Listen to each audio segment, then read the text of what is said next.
بسم الله الرحمن الرحيم. الحمد لله رب العالمين بارئ الخلائق أجمعين وباعث الأنبياء والمرسلين، والصلاة والسلام على جميع الأنبياء والمرسلين، لا سيما خاتم النبيين أبي القاسم محمد. اللهم صل على محمد وآل محمد. أعظم الله أجورنا وأجوركم بمصابنا بن حسين عليه السلام، وجعلنا الله وإياكم من الطالبين بثاره مع الإمام المنصور المؤيد من آل بيت محمد. اللهم صل على محمد وآل محمد. صلى الله عليك يا مولانا يا أبا عبد الله، غريب يا مظلوم كربلاء، يا ليتنا كنا معكم سادتي فنفوز والله فوزا عظيما. اللهم صل على محمد وآل محمد. السلام عليك يا أبا عبد الله وعلى الأرواح التي حلت بفنائك، عليك مني سلام الله أبدا ما بقيت وبقي الليل والنهار، ولا جعله الله آخر العهد مني لزيارتكم. السلام على الحسين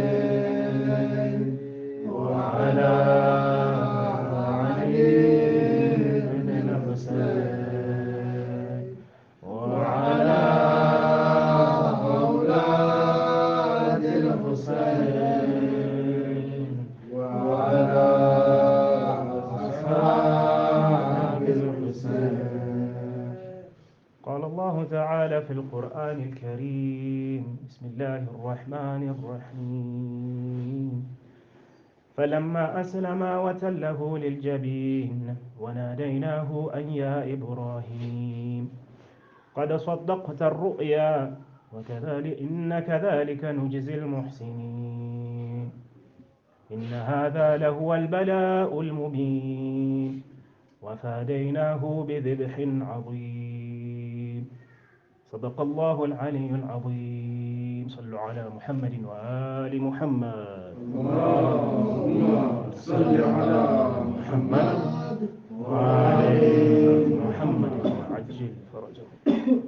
As followers of Ahlul Bayt, we are taught that after greeting each other, one of the things and the statements that we must utter to each other is a statement that says: أعظم الله أجورنا وأجوركم بمصابنا بالحسين عليه السلام، وجعلنا الله وإياكم من الطالبين بثأره مع وليه الإمام المهدي من آل محمد عليهم السلام.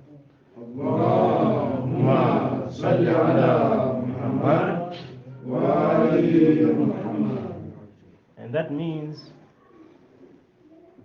may God magnify our rewards and your rewards, and may He make us among those that seek an uprising along with the awaited Imam.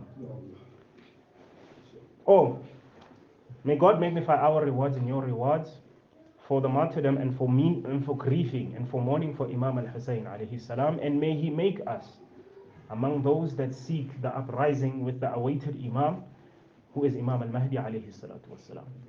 So if you do not know how to utter the whole statement, it's very long. أعظم الله أجورنا وأجوركم بمصابنا بالحسين عليه السلام وجعلنا الله وإياكم من الطالبين بثأره. It's very long. So what you can say is that you can say عظم الله أجوركم, which means may Allah magnify your reward. It's a statement that we as followers of Ahlul Bayt utter to each other, meaning may Allah increase your reward for the mourning of Imam al-Hussein. If you cannot say it in Arabic, you can say it in English, you can say it in Sesotho, you can say it in whichever language you want. You can say it Mudimu ako keletse diketso tsa gago tsa go llela Imam Hussein, and Mudimu ako etse o be le bao ba ba latellang Imam Hussein o ba ba latellang Imam al-Mahdi alayhi salam. So that is very important. I just wanted to mention that. My topic of discussion for today, however, inshallah, is about two things. The first topic that I want to talk about is that there are some today, they are celebrating. Some are celebrating. They celebrate the day of Ashura, the same way as they celebrate the first of Muharram. But for us as followers of Ahlul Bayt alayhimus salam, the month of Muharram is not a month of celebration. And the 10th of Muharram is also not a day for celebration for us as followers of Ahlul Bayt. Why? Because of the affliction that has occurred for Imam al-Hussein alayhi salam in his household. But no, we are celebrating. Why are we celebrating? Because Allah Almighty saved and granted victory to who? To Musa alayhi salam and the Bani Israel, the children of Israel, against who? Against Fir'aun. So they therefore celebrate. And they have a special fast that they do every 10th of Muharram. They call it the fast of Ashura, which is an important fast. It's the second most important fast after the month of Ramadan. The most important, they say that, look, you can neglect the 6 days of fasting of Shawwal. They say you can skip those, but make sure you do not skip the fast of Ashura. They highly emphasize it. It's the most recommended fast. In the school of Ahlul Bayt, however, we say it is makruh. Ahlul Bayt alayhimus salam say it is makruh to fast on the 10th of Muharram. That is what A'imma alayhimus salam teach us. So why is that? Why do we believe this? The reason why we believe this is because of a number of arguments and proofs. First of all, the narration that says or that speaks about the fast of Ashura, I'll try my level best to be as quick as possible because this isn't actually my intended topic of discussion. The fast of Ashura, they say that the fast of Ashura, when the Prophet arrived in Medina, this is what the hadith says in Sahih al-Bukhari. It is narrated by Ibn Abbas that Ibn Abbas, he saw the Holy Prophet when he arrived in Medina, and the Prophet saw the Jews fasting. And then he asked, what are they doing? And who are these people? And what is this day? And then the Jews said what? هذا يوم مبارك وهذا يوم الذي نجا فيها موسى. And this is the day in which Musa was saved and the children of Israel against Fir'aun, against their enemy. And then the Holy Prophet, they say, that the Holy Prophet said what? نحن أولى بكم من موسى. We are more deserving and we are more in authority to Musa than you are. فَصَامَهُ وَأَمَرَ بِصِيَامِهِ. And he fasted on that day and he ordered others to fast. So that is where the fast of Ashura begins. And they say that no, these Shi'as are doing what? They are following the religion of the Jews. They say the Shi'as are following the religion of the Yahud. Who is copying who? Who is copying the Yahud? فَصَامَهُ وَأَمَرَ بِصِيَامِهِ. نَحْنُ أَوْلَى بِكُم مِّن مُوسَى. That's what the Prophet said. They claim that the Holy Prophet said that. Number one, it's problematic to begin with. The Prophet does not copy anybody. The Holy Quran, Allah subhanahu wa ta'ala reprimands the Holy Prophet and warns the Holy Prophet. What does he say? وَلَن تَرْضَ عَنْكَ الْيَهُودَ وَلَا النَّصَارَى حَتَّى تَتَّبِعَ مِلَّتَهُمْ. Says that the Jews and the Christians will never be pleased with you until you follow their religion. But here the Holy Prophet is following the religion. That's number one. Number two, the sanad of the narration is weak. It's narrated by Ibn Abbas, who is not necessarily a unreliable narrator. No, he's a reliable narrator in both schools. We use some of his narrations as well. However, Ibn Abbas was how old when this happened? He was only 3 years to 4 years old. If he was 3 years to 4 years old, he cannot be a narrator. Unless if you claim he is infallible. Because we believe that a 2-year-old can narrate and infallible, according to the Shia school of thought. Because Isa alayhi salam narrated, Inni Abdullah atani al-kitab wa ja'alani nabiyya. Surely I am a prophet and he has given me the book and he has made me a prophet. That's for Isa alayhi salam. Why? Because he's ma'soom. Easy, simple argument. For us as followers of Ahlul Bayt, you can say that no. If Ibn Abbas was infallible, now we could say that no. Ibn Abbas can narrate. But according to the Shia or the Sunni school of thought, Ibn Abbas is not infallible. All schools of thought accept it. Among the narrators, surprise, surprise, is Muawiyah ibn Abi Sufyan. Muawiyah ibn Abi Sufyan only converted to Islam when? In Fathu Makkah. Him and his father, Abu Sufyan, with the sword on their neck. That, yeah, we are about to kill you. No, we are Muslims. Okay, fine, no problem. The Abna'u Tulaqa, like Lady Zainab calls them in her khutbah. They are the Tulaqa. Among the reporters is who? Is Abu Musa al-Ash'ari. Abu Musa al-Ash'ari converted to Islam later on. Among them is Abu Huraira. And Abu Huraira only got to meet the Holy Prophet for 1 year and 6 months. The last years of the Holy Prophet, Abu Huraira converted to Islam. So he could not have been there when the Holy Prophet went for the Hijrah. So why was this narration created? Imam al-Baqir tells us why. He says, Allahumma inna hadha yawmun tabarrakat bihi banu umayyah wa bunu akilat al-akbar al-la'in ibn al-la'in ala lisanika wa lisani nabi. He says, oh Allah, this is the day in which Bani Umayyah would celebrate and would take barakah from. They would consider this a blessed day. وَبُنُ آكِلَةِ الْأَكْبَارِ, and the chewer of the liver, and the son of the chewer of the liver. And then what does he say in another part? He says, وَهَذَا يَوْمٌ فَرِحَتْ بِهِ أَهْلُ زِيَادٍ. This is the day in which they would rejoice. بِقَتْلِهِمُ الْحُسَيْنِ, because they killed Hussein. That is why. صلى على محمد وآل محمد. اللهم صل على محمد وآل محمد. Okay, because of time constraints, let me just go to the next argument because I don't want to. Okay, fine, let me mention this one point and then I'll go to the last point regarding this fast of Ashura. Another thing, ask any Jewish scholar, do you have such a thing called the fast of Ashura? They say, no, we don't have such a thing. The fast of the 10th, they say, no, we don't have such a thing. The fast of the 10th day, no, we don't have such a thing. They say, yes, we have the fast of Yom Kippur. But the fast of Yom Kippur has nothing to do with Musa being saved from and the children of Israel being saved from Fir'aun. It has nothing to do with that. Ask any Jewish scholar. They don't have such a fast. And you can even ask, I even checked from the Beta Israel, from the Falasha Jews of Ethiopia. They don't even have such a thing. So even Orthodox Jews, whom they are called Orthodox Jews from Israel, although they are actually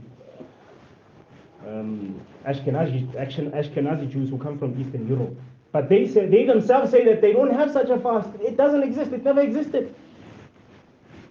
All right. Last argument. Imam al-Hussein alayhi salam, my beloved Sunni brother, isn't Imam al-Hussein Sayyidu Shababi Ahli Jannah, the master of the youth of paradise? They say, yes, no, he is. Do you love him? They say, yes, we love him. But why don't you commemorate his martyrdom? Why don't you commemorate his martyrdom? They say that, no. We must actually celebrate. It's more important to celebrate what? The victory that Allah gave to Musa than to commemorate the martyrdom of Imam al-Hussein. So that's what they say. They say that one is more important. Let's use a logical argument.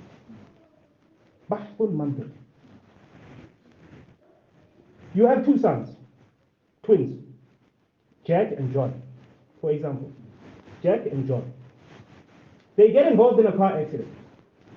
After they get involved in a car accident, Jack does not make it, dies. John survives.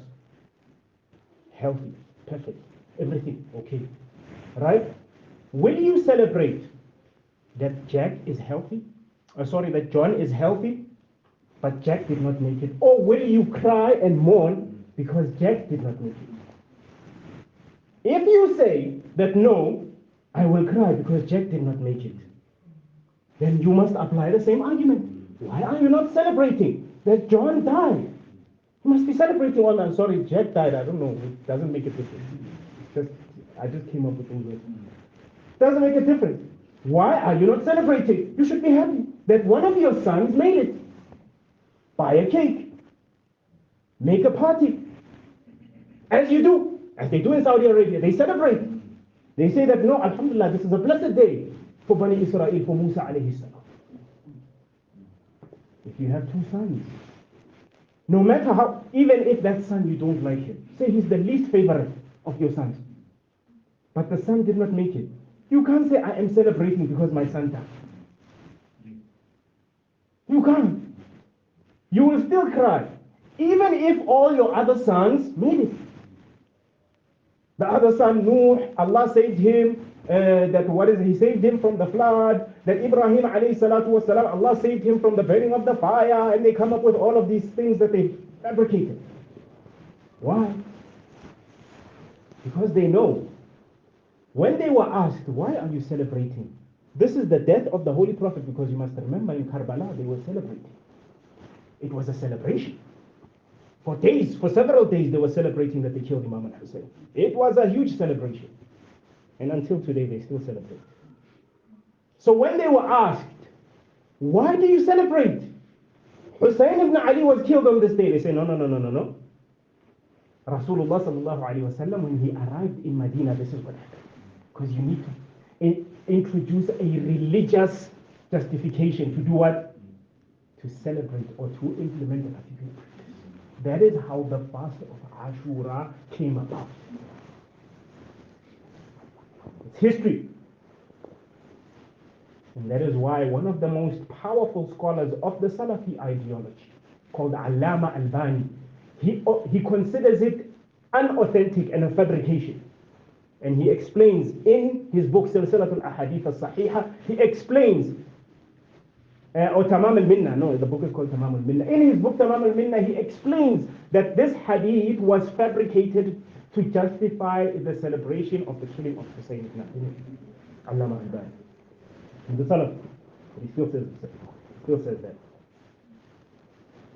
The verse that I quoted in the beginning of my talk is a verse which is in Surah Al-Safat, chapter number 37, verse number 107. There are few verses before that.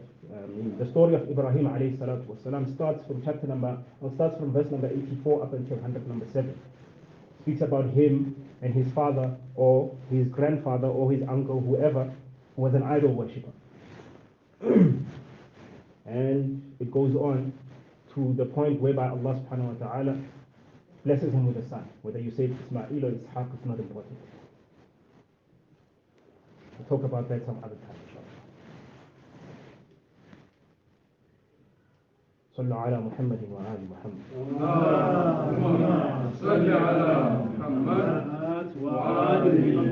Allah subhanahu wa ta'ala says, فَلَمَّا أَسْلَمَ when Ibrahim alayhi salam, okay, in the verses before that says, فَلَمَّا بَلَغَ السَّعْيَ مَعَهُ قَالَ يَا بُنَيَّ إِنِّي أَرَى فِي الْمَنَامِ أَنِّي أَذْبَحُكَ انظُرُوا مَاذَا تَرَى. Ibrahim alayhi salam tells his son, oh my son, whether it's Ismail or it's Ishaq, it's insignificant. Inshallah, one day we'll address who it really is. Is it Ismail or Ishaq? I saw in a vision, in my dream, that I am slaughtering you. And in fact, it's not even I saw, I see. Tell me, and it's very important to understand the difference between I see and I saw, but it's a topic for another day, inshallah. Because Yusuf alayhi salam says that, Ya abati inni ra'aytu 11 كوكبا والشمس والقمر رأيتهم لي ساجدين. Oh my father, I saw 11 planets or 11 constellations. The sun and the moon, I saw them make sajda towards me. I saw them. It happened only once. But for Ibrahim, inni ara, surely I see. It constantly used to happen to Ibrahim. Constantly. So when he reached a particular age, then he starts telling the son that, son, I saw in my dream that I'm slaughtered. فَانْظُرْ مَاذَا تَرَى. Here I'm going to talk about my Christian brothers and sisters and my Jewish brothers and sisters. Try my level best to be accommodative to all religions and schools of thought. They like to say that the Quran or Islam is just a copycat of The Bible. I'm sure you've heard this before. How many times have you heard it? Let's make an example. They say that no, for instance, the story of Adam, story of Noah, story of... We say no. It's not like that. It's not the same. An example is the story of Adam alayhi salatu wasalam. They say, this is for the feminists, inshallah also. Let's try to accommodate the feminists. The Christian feminists, the Jewish feminists. Because they like to make Islam to be an anti-woman, misogynistic religion. Okay, let's put it to the test then. When the snake came in the Garden of Eden, who did it tempt? According to the Bible. Adam or Eve? Eve. And then Eve did what? Took from the tree, took the fruit, and then did what? Because Adam actually did nothing wrong in the Bible. Adam did nothing wrong. Because when Allah asks Adam, that Adam, where are you? And then Adam is like, I'm naked. And then after that they ask Adam, but Adam, did I not tell you to eat from that tree? No, do not eat from that tree. He says that, but this woman that you have given me, she put it in my food. That's what Adam, he's sinless, he did not do anything wrong, according to the Bible. Now let's look at it from the Quran. Since you say we copy, what did Allah subhanahu wa ta'ala, then Allah whispered to him, Qala, Ya Adam, O Adam, Hal adulluka ala shajarati. Iblis said, O Adam, must I show you a tree? لِخُلْدٍ وَمُلْكٍ لَا يَبْلَى, a tree of immortality and a kingdom that will last forever. So the Adam, according to Quran. Feminist, you choose which one you want. Who was the one that was deceived? So the Quran did not copy. Other example is the story of Nuh. There's no son of Nuh that died in the flood in the Bible. Is it? Is there? There isn't. But in the Quran, yes it is. It's there. So similarly, when we come to the story of Ibrahim, long story short, I don't want to go to all the other examples of the stories of the Quran. Now let's come to the story of, because even the story of Isa alayhi salatu wasalam, Maryam alayhi salam, she traveled all by herself. She was living in the synagogue all by herself. When she was giving birth, she was all by herself. There is no mention of an individual called Joseph who is a carpenter in the Quran. Because it was a fabrication to try to make Maryam look like she was promiscuous. Now, that is why our ulama, one of our ulama, I think it was Sheikh Wahid al-Khurasani, he says that if the Quran was not revealed, Maryam would be seen as a prostitute and Isa alayhi salam would be seen as an illegitimate child. If the Quran was not revealed, because it is the only book that says that. Do you know that in the Bible that Isa alayhi salam has brothers? Who is James? Who is Josiah? Who is Simon? They are the brothers of Jesus. It's in the Bible. You choose. It's up to you. على كل حال صلوا على محمد وآل محمد. اللهم صل على محمد وآل محمد. Do you want that Virgin Mary who is not apparently a Virgin Mary, or do you want Maryam, the Virgin Al-Azra alayha salam of the Quran? It's up to you. Now we come to the story of Ibrahim. In the Bible, it says that Ibrahim tricked Ishaq, Isaac, because they say it's Isaac. Even though I say it's also Isaac, but it's not important. Who it is, whether it's Ismail or it's Ishaq, it doesn't matter. He tricked him by saying what? Let's go somewhere. And he took 2 servants with him. After he took 2 servants, then after that he went there. When he went there, he told the 2 servants that stay here. I'm going up the mountain. And me and my son are going to worship. The Quran does not say that. That's what the Bible says. He tricked him. He didn't even know. Baba, what are you doing? Then all of a sudden he's taking out a knife and wants to slaughter him. The child is like, hey, what's happening? Why do you want to kill me? Father, what wrong did I do? The Quran, listen to what the Quran says. Ibrahim asks the son, Ya bunayya inni ara fil manami anni azbahuk. Oh my son, I saw in my dream that I am killing you. Fandur madha tara. Tell me, what is it that you see? How do you look at the situation? Give me your opinion. What is your point of view? Look at the response of Ishaq or Ismail. He says, Ya abati if'al ma tu'mar, satajiduni insha'Allahu min as-sabirin. He says, oh my father, do what you've been commanded to do. You will surely find me to be those who are patient. That is Quran. Isn't this story beautiful? Allahumma salli ala Muhammad wa ali Muhammad. That is the Quran. When you go to the Bible, subhanAllah, it says Sulaiman used to worship how many idols? I don't know. You know that in the Bible, Sulaiman worships idols? Worships statues. His wives have so many gods. Sulaiman ends up worshipping those. Quran says, وَمَا كَفَرَ سُلَيْمَانَ وَلَكِنَّ الشَّيَاطِينَ كَفَرُوا. Sulaiman never disbelieved, but it was the shayateen who disbelieved.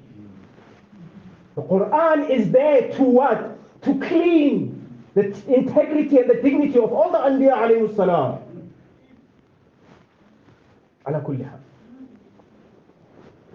Do not want to go to that extent.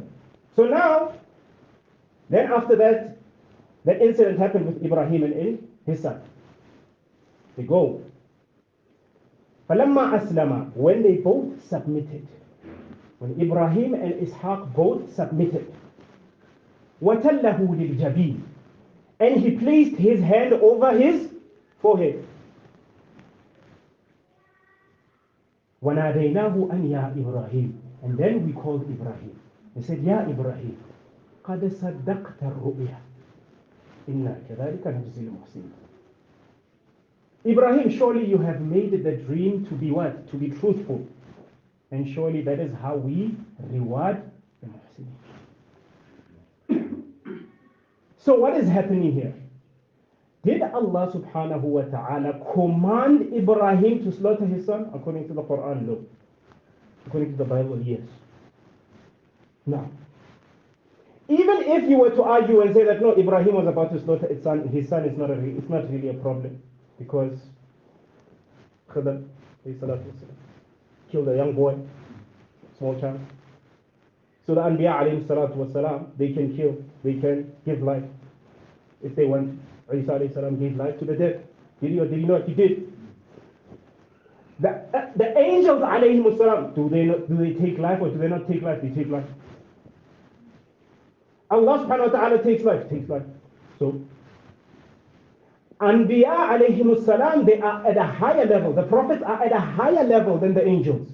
وَإِذْ قُلْنَا لِلْمَلَائِكَةِ اسْجُدُوا لِآدَمَ. And when we told the angels that make sajda to Adam, so Adam is a prophet. And he's above the angels, so he can do whatever that the angels do. Same thing. So if Ibrahim was ordered to slaughter the son, it wouldn't be even a problem. Allah, it's his creation. He can decide whatever that he wants to do with his creation. But did Allah order Ibrahim? No, he did not order him. Why? Because at the end he says what? قَدْ صَدَّقْتَ الرُّؤْيَا. You have made the dream to be what? To be truthful. Allah wanted Ibrahim to want to slaughter his son. He did not want him to slaughter his son. There's a big difference. So the instruction was not to slaughter his son. His instruction was to want to slaughter the son. Because when he was about to, he said what? قَدْ صَدَّقْتَ الرُّؤْيَا. You have made the dream to be true. And grammatically speaking, linguistically speaking, he said, إِنِّي أَرَى فِي الْمَنَامِ أَنِّي أَذْبَحُكَ. I saw in my dream that I am slaughtering you. Not I saw in my dream that I had slaughtered you. It was about to happen in the dream. Did not happen. Then Allah said what? قَدْ صَدَّقْتَ الرُّؤْيَا. You have made the dream to be true. But then, long story short, let's get to the point. Allah subhanahu wa ta'ala then says, وَفَادَيْنَاهُ بِذِبْحٍ عَظِيمٍ. And we ransomed him with a great slaughter. A great slaughter. Ngwizanagai. Purizanagai. Kumizanagai. Kamela izanagai. Where? So you decided to take that. That's you. The Quran says, بِذِبْحٍ عَظِيمٍ. There's no way with the Holy Quran, and we ransomed him with a kabshin azim. or with a ghanamin azim, or jamalin azim, I don't know. There's nowhere where it says we ransomed him with a great lamb, with a great goat, with a great whatever, with a great slaughter. Dhibh means slaughter. Question. صلوا على محمد وآل محمد. اللهم صل على محمد وآل محمد. What is a ransom? The word fida means what? Means I will come in exchange of somebody else. That's a ransom. And isn't it that a ransom has to be something of a high value or of equal value? Question. Now you have a very nice car, Ferrari, right? And then I have your Ferrari now in my possession, and you want your Ferrari back from me. You want your Ferrari back from me, and then you say, I am going to take your 2 rands. If you do not give me back my Ferrari, I'm going to keep your 2 rands. You're going to be like, I'm going to be like, yeah, definitely take it. I'm going to be like, definitely take it. A Nabi, 2 Anbiya, Allah says he ransomed him. Whether you say it's Ibrahim or it's Ishaq or it's Ismail, doesn't matter. Allah says he ransomed him with a goat, with a sheep, something that Ali Nchinyane himself can even buy. Ajib. A prophet? You ransom him with a goat, with a lamb? Is a prophet that cheap? Ajib. Is he that cheap? I don't understand. What kind of a slaughter is this one? Because even if you say it's a camel, yes, no problem, camel. But really, is it worth the life, the value of a prophet? Alayhi salam? Is it really worth it? Ask yourself, what is this dhibhin azim? What is this great slaughter that the Quran is talking about? What is this great slaughter that the Quran is talking about? Narrations from Ahlul Bayt, Uyun Akhbar al-Rida, and narrations like in Bihar al-Anwar. They teach us that al-dhibh al-azim is Hussein ibn Ali alayhi salatu wasalam. اللهم صل على محمد وآل محمد. There is no greater slaughter than that one. There's no greater slaughter. Is there a greater slaughter than that one? So this dhibh al-azim is Aba Abdullah. That is what the narrations of Ahlul Bayt. Doesn't it make much more sense? Makes much more sense. So now, somebody might say that, but this is Azim. Really? How great is it? Habibi, we've heard of a lot of stories of a lot of people, their heads being decapitated. But how many people get their heads decapitated while they are thirsty? We say, okay, no problem. His head was decapitated. He was thirsty. There are other people that die thirsty. There are other people that die decapitated. But now, combined, okay, fine, no problem. Let us make a concession. Make a concession, no problem. But now, why is it that the children of that individual are killed? Okay, fine. The children are killed. Okay, then why is it that that person, when they ask what sin, what crime had they committed, they don't know? Innocently, they've been killed. Okay, in which religion do you find the founder of a religion whereby the man says that these 2 are the masters of the youth of paradise and those people get killed? In which religion do you find such a brutal massacre of a household of that particular prophet? In which religion? In Christianity, Isa alayhi salatu wasalam, his family was not slaughtered. In Judaism, Musa, Ibrahim, none of them were slaughtered, none of them were killed. Why is it that the family of Rasulullah gets killed brutally?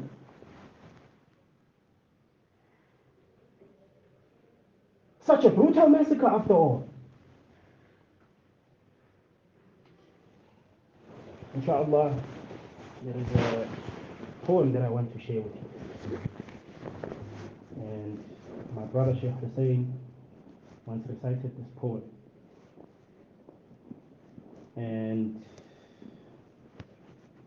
the poem was originally in Urdu, and I want to share it with you, inshallah. I think it's a very beautiful poem. This is where you see the afflictions and the pain and the hardships of Aba Abdullah. And I don't think that there was anybody that showed the pain, or I don't know anybody that encapsulated this concept much more beautifully than this poet. So this poet wrote the poem, and it is a conversation between Allah subhanahu wa ta'ala and the angel of death. So Allah asks the angel of death to go and take the soul of Imam al-Hussein. So listen to this poem. When God gave the angel of death the permission to take the soul of the great leader Hussein, and told him, "O angel of death, be careful. Do not cause Hussein any more pain. Hussein has already been wounded to the point of being cut in parts."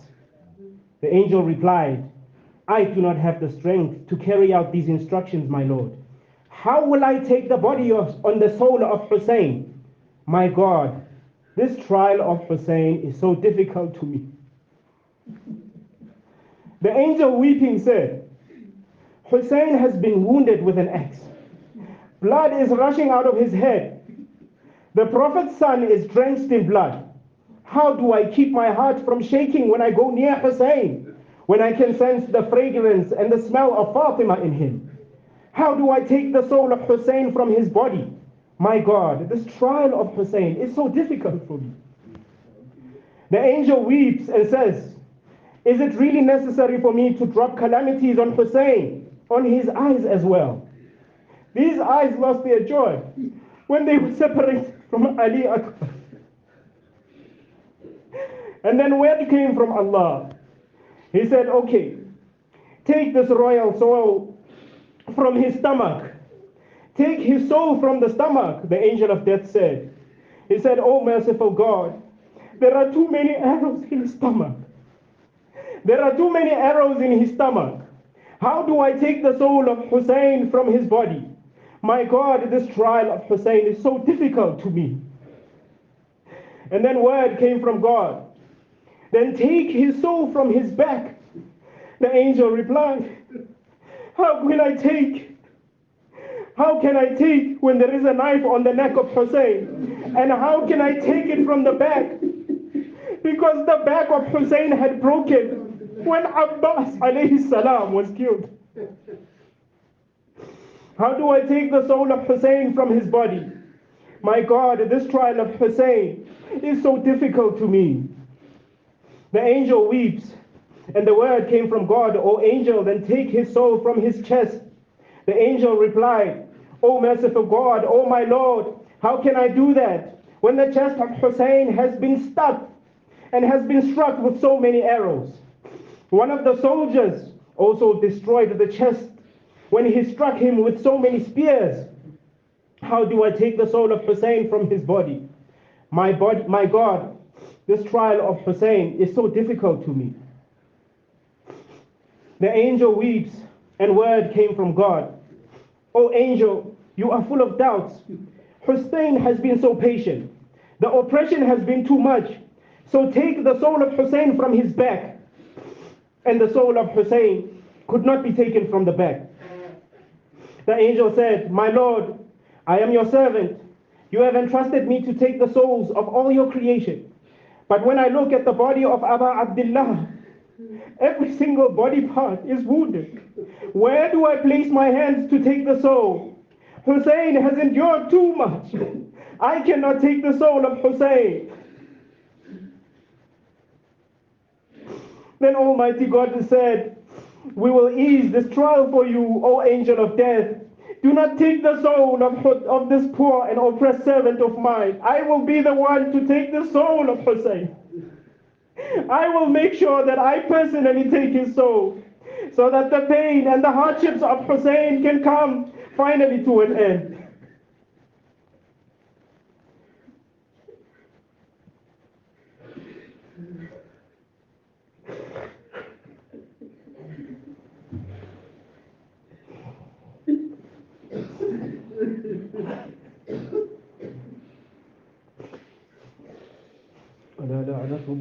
على القوم الظالمين وسيعلم الذين ظلموا أي منقلب ينقلبون إنا لله وإنا إليه راجعون السلام عليك يا أبا عبد الله وعلى الأرواح التي حلت بفنائك عليك مني سلام الله أبدا ما بقيت وبقي الليل والنهار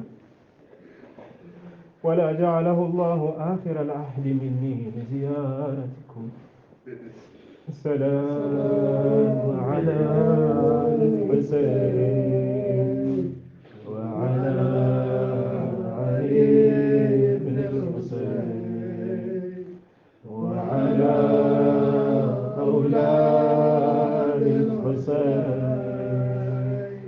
وعلى أصحاب الحسين اللهم اغفر للمؤمنين والمؤمنات والمسلمين والمسلمات الأحياء منهم والأموات تابع اللهم بيننا وبينهم بالخيرات إنك مجيب الدعوات إنك غفار الخطيئات اللهم ارحم موتانا وموتى المؤمنين واشف مرضانا ومرضى المسلمين اللهم اقضي ديوننا اللهم انصر المستضعفين في كل مكان اللهم انصر إخواننا في العراق وانصر إخواننا في فلسطين وانصر إخواننا في كل مكان اللهم انصر إخواننا في سوريا اللهم انصر المستضعفين في كل مكان وانصر إخواننا في تيغراي وفي إثيوبيا اللهم انصر المستضعفين في كل مكان اللهم نسألك بحق مولانا الإمام صاحب العصر والزمان اللهم اقض حوائجنا في الدنيا والآخرة اللهم ارزقنا شفاعة الحسين في الدنيا اللهم ارزقنا زيارة الحسين في الدنيا وشفاعة الحسين في الآخرة اللهم وارزقنا صحبته في الآخرة وصحبة أولاده وصحبة أئمته وصحبة أجداده حق محمد وآله الطيبين الطاهرين الفاتحة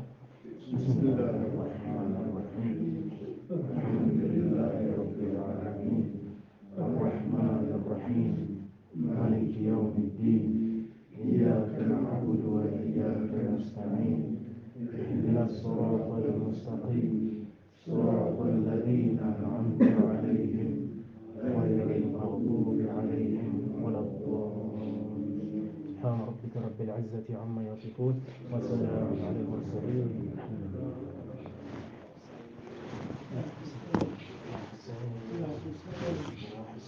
يا حسين يا حسين يا حسين يا حسين